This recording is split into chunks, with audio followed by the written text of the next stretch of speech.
كلمتان خفيفتان على اللسان ثقيلتان في الميزان سبحان الله وبحمده سبحان الله العظيم. دوستانو د نبی اکرم صلی الله علیه وسلم حدیث دی و دوه کلمې داسې دي چې هغه په ژبه باندې ډېرې زیاتې هلکا دي، ډېرې سپکې دي. ثقيلتان في الميزان، لیکن د الله رب العالمین په دربار کې د په تله کې ډېر زیاتې درنې دي، یعنې ډېر زیات اجر دی پکې. او هغه کلمې څه دي؟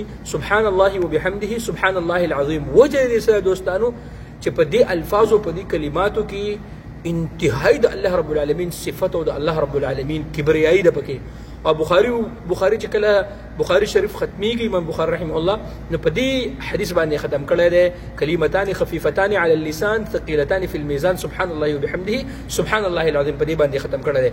نو دوستانو هر وخت دا ذکر کوئ سبحان الله وبحمده سبحان الله العظیم. دقه څو الفاظ دي لیکن اجر پکې دومره ډیر دی چې ما تاسو ته په حدیث کې بیان کو.